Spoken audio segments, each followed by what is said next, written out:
हाय लोगोफोर नोंथांमोनखौ आरोबाव आंनि बे गुबुन मोनसे गोदान भिडिअ बरायहरनाय जाबाय दे लोगोफोर स' नोंथांमोननिसिम आसा खालामो भिडिअखौ जागायनायनिफ्राय जोबजासिम नायलांगोन होननानै एक्चुअली नोंथांमोन बेबायदिनो बर'नि फैनो गोनां गोबां आबुं सावथुन आरो बर' एलबाम्सफोरनि बागै मोनथिबाय थानो थाखाय नोंथांमोनहा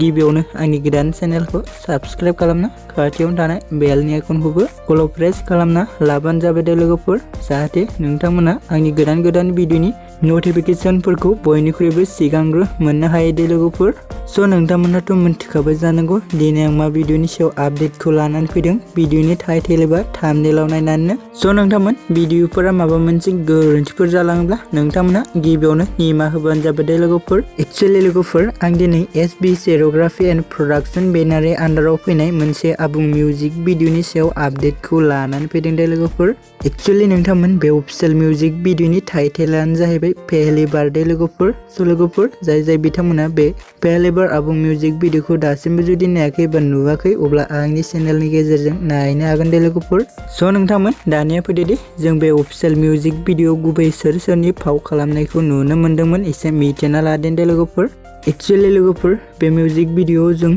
फाव खालामनायखौ नुनो मोन्दों बेफोर रेटिसा जय सिंह आरो लाइटुन दे लोगोफोर एक्चुअली लोगोफोर बे अफिशियेल मिउजिक भिडिअ रिलेक्स एन्ड ट्यूनखौ होदों बेफुल दे लोगोफोर एक्चुअली लोगोफोर बे मिउजिक भिडिअ बिथां बेफुल बसुमतारियानो मेथाइखौबो रोजाबदों दे लोगोफोर आरो लोगोफोर डाइरेक्शन एन्ड सिनेमेट'ग्राफिखौ खालामदों सोमावसार बसुमतारि दे लोगोफोर आरो लोगोफोर प्रडिउसाव दं सोनाम बसुमतारि दे लोगोफोर स' लोगोफोर बिदिब्ला दिनैनि सुंद' आपडेटआ बेखिनियानोमोन दे लोगोफोर स' नोंथांमोन भिडिअखौ जुदि नायनानै मोजां मोनदों अब्ला चेनेलखौ साबस्क्राइब भिडिअखौ लाइक आरो कमेन्ट खालामनो दाबावदो लोगोफोर गोजोन्थों।